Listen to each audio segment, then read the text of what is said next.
The stage is set. It's the 2000s. Cricket is evolving fast, but no one is ready for what's about to happen. Enter Virender Sehwag. Oh, smashed that. Oh, that has rocketed to the fence. A man who did not just redefine opening batting. He took it, gave it a cheeky smile, and smashed it out of the park. Sehwag did not play cricket like the others. While some thought about footwork, technique, and waiting for the bat ball, Sehwag had one simple rule: see the ball, hit the ball. If it was a bad ball, it would be punished. If it was a good ball, it might still be punished. He did not care about pitches, bowlers, or pressure. He only knew how to score runs, and lots of them, and most importantly, in the most entertaining way possible. So join us as we dive into the career of one of the most destructive and fearless batsmen the world has ever seen, Virender Sehwag.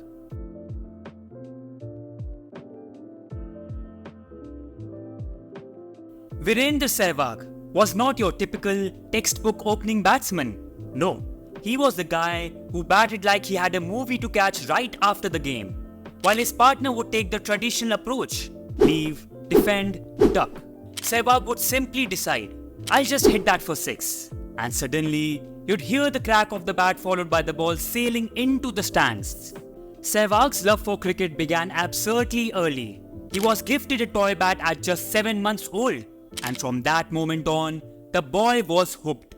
By the time he could walk, he was already swinging for the fences. And as he grew, so did his obsession. School? Not so much. Sehwag pestered his parents to let him focus on cricket, arguing that academics weren't exactly his calling. However, his father wasn't having it, especially after 11-year-old Sehwag broke a tooth playing in 1990.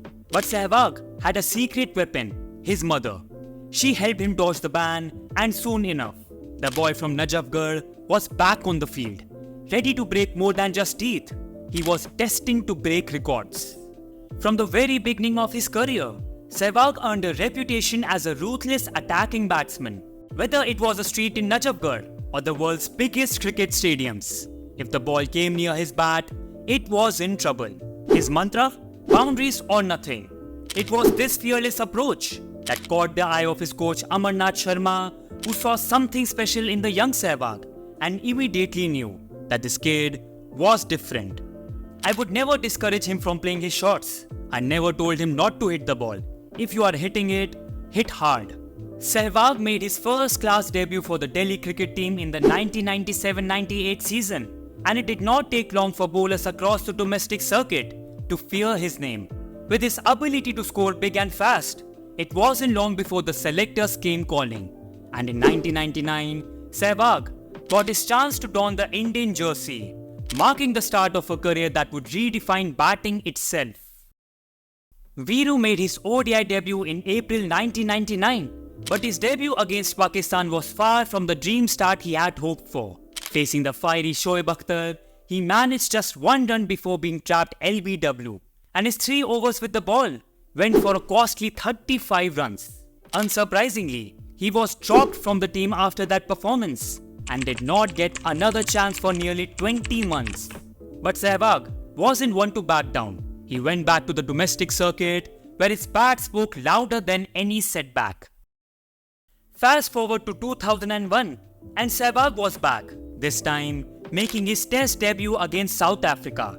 And oh, what a difference it was from his ODI beginnings. This time, the stakes were high, as India found itself in a precarious position at 68 for 4. But rather than succumb to the pressure, Sehwag turned the game into his personal playground. With a blend of audacity and flair, he launched into his innings, striking a spectacular debut century of 105 runs.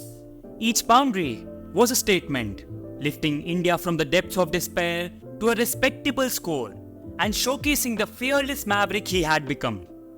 But if we are truly discussing Sehwag's international breakthrough, it undeniably came in August 2001 during a crucial series in Sri Lanka, driven by a life-changing decision from none other than Sourav Ganguly.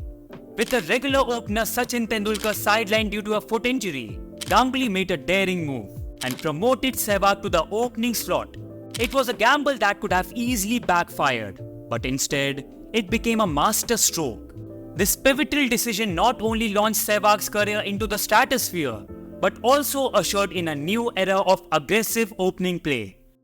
Virender Sehwag, that guy was a nightmare to bowl to, you know. If you missed your mark by just that much, he would smoke you, you know.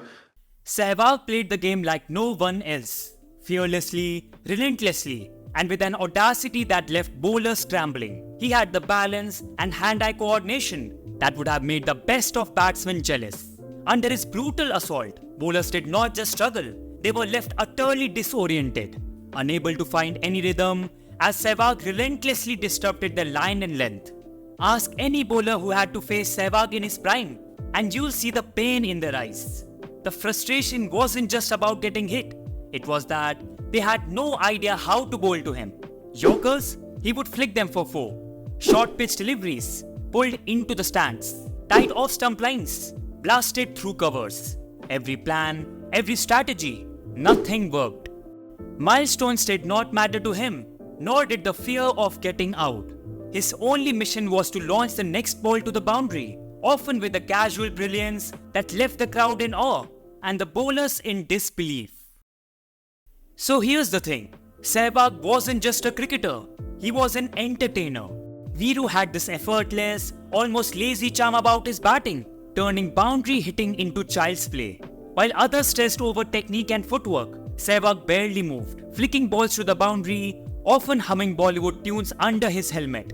Unconventional? Absolutely. But that's what made him pure box office entertainment.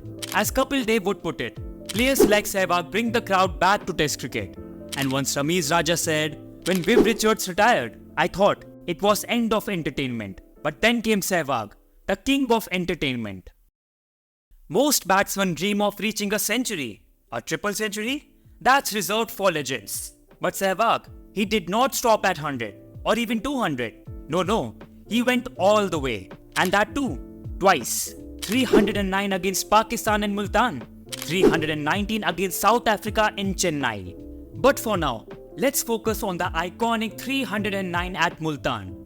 Pakistan, home of fast, lethal bowlers. And yet, Sehwag strolled in like it was a neighborhood tennis ball match. His brutal assault earned him the nickname, the Sultan of Multan. Sounds royal, right? Well, Sehwag sure batted like a king that day. And why this knock defines Sehwag almost impeccably is the manner in which he did it.